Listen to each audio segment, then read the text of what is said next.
removed his red robe. He wore yellow cotton trousers and green silk shoes. Because he was as thin as a whipping post, his ribs stuck out. Eunuch Chang turned his back to the boy and reached over his shoulder to pull aside his queue. I served in the summer palace, guarding the morning door, the eastern entrance to the Empress Dowager's chamber. The chief eunuch found me asleep there one night, sitting on a porcelain chair instead of standing at the door. He ordered a punishment called raising the scabs.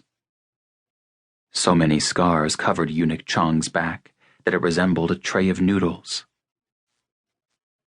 I was striped 100 times with a bamboo rod. A doctor then tended to the wounds with alcohol and salve.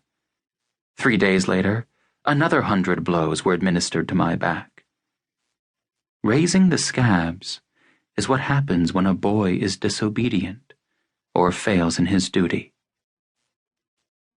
The eunuch slipped the robe around himself. Come on, I said to sixth brother.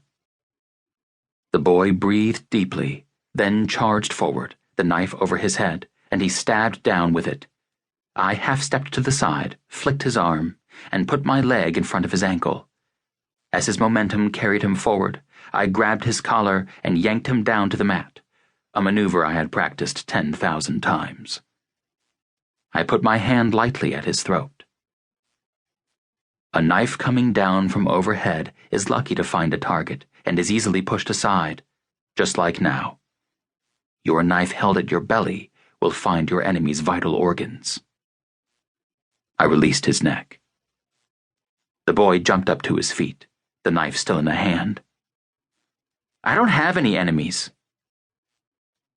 My enemies are now your enemies, Eunuch Chang said. And I have many.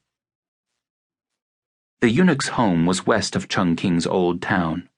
1,000 years ago, a Tang dynasty poet had written that 1/6 of a property should be for the home, 1/3 for bamboo groves, and half for ponds.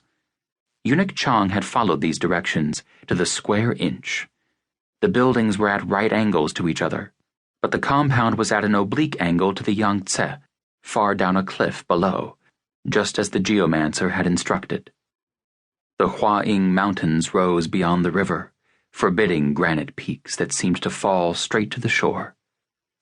Chungking is built on a hill where the Jialing River meets the Yangtze. The city is too steep for automobiles and bicycles, and many Chungking streets end at precipices, the river far below. The eunuch, and every other Chinaman I ever met, believed in the importance of walls and their proper placement, and the compound was surrounded by 10 feet high plaster and wood walls with glass shards protruding from the top. Gate gods were painted on the front gate, and imperial regulations had forbidden a gate wider than one span, about 3 yards, so the gate was narrow. The last Chinese dynasty had been overthrown in 1911, but Eunuch Chang still followed its mandates. Just inside the portal, a spirit wall blocked the view from the outside and prevented entry by evil spirits, who cannot turn corners.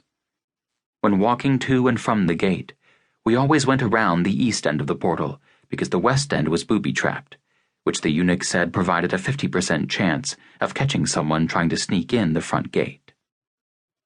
The House of 8 Orchids had been placed in Chungking by a geomancer so that its courtyards and parks and buildings could not be seen from any nearby high point. The eunuch didn't want anyone spying on him. The only promontory visible from inside the compound was Shi Shan, a granite knob a mile west of town.